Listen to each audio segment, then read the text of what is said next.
Estamos de volta com o primeiro bloco do programa Visão Política pela FGF-TV, canal universitário 14 da NET e Rede Pública de Televisão Cearense. Este programa é uma coprodução da FGF-TV, canal 14 da NET, com a TV Ceará, canal 5, que o exibe às segundas-feiras às 19 horas, e da TV Fortaleza, canal 6 da NET. Diga-se, hoje este programa tem este convênio, essa coprodução, mercê de uma das primeiras ações do secretário Alto Filho, quando pensou em criarmos a Rede Pública de Televisão Cearense, onde as emissoras produzem seus conteúdos e veiculam alternadamente uma e outra. E é o que fazemos aqui com o programa Visão Política.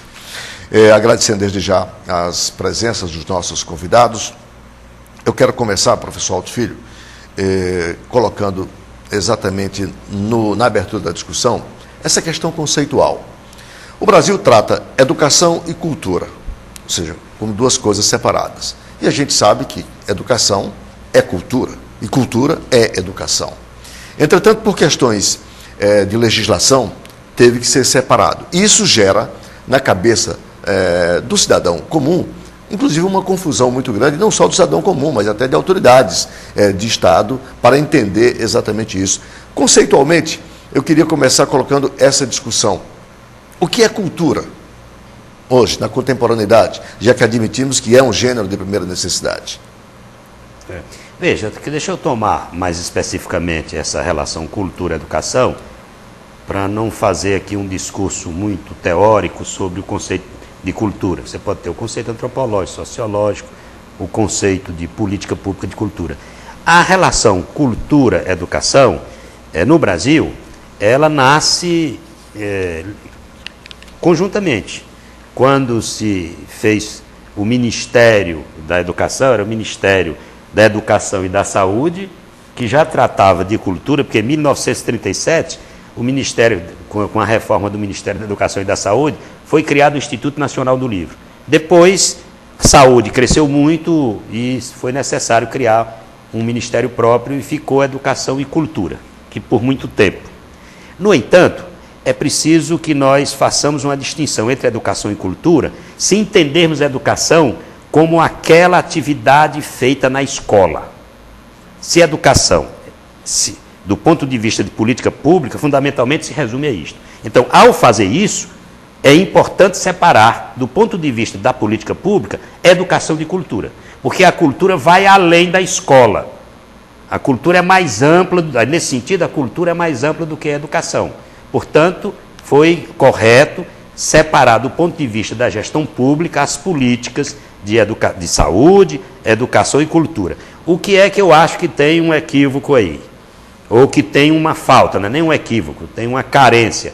É que quando educação e saúde se tornaram políticas de profunda repercussão e amplitude popular, o governo se viu pressionado pela luta popular, pela luta política, pela luta do nosso povo, a ter que reservar do seu orçamento um determinado percentual para gastar obrigatoriamente em saúde e para gastar obrigatoriamente em educação. Isso não foi feito para a cultura.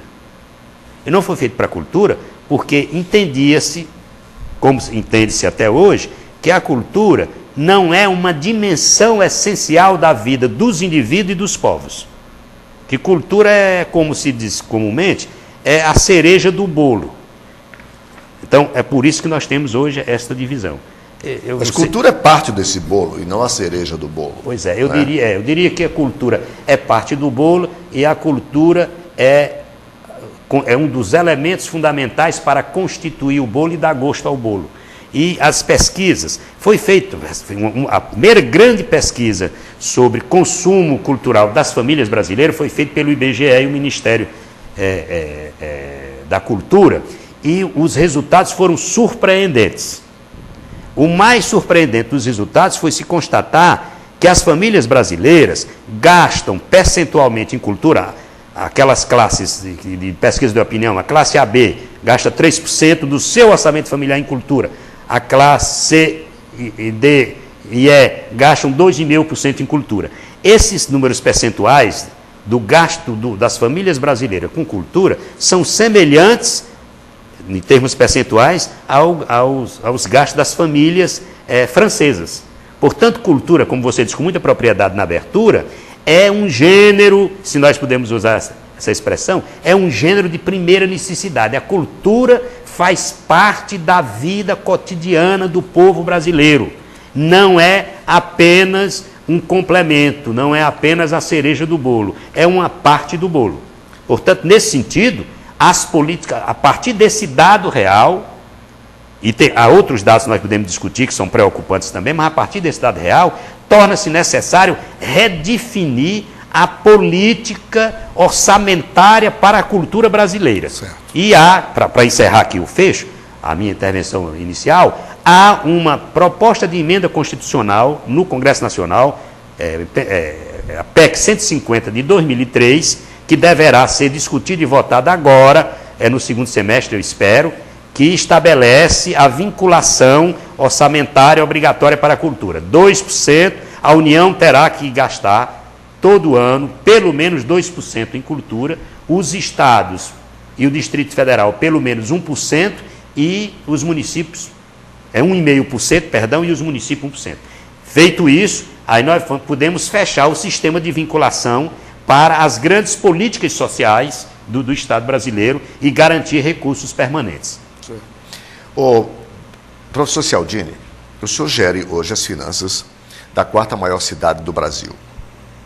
E uma cidade com vocação cultural que dispensa aqui nós mencionarmos, porque isso está aí aos olhos. Basta nós olharmos da periferia, né, até a chamada cidade rica, as manifestações culturais, e na periferia até com muito mais intensidade a gente observa, porque cultura, ao contrário do que alguns menos avisados possam pensar, é manifestação que emana do povo, portanto.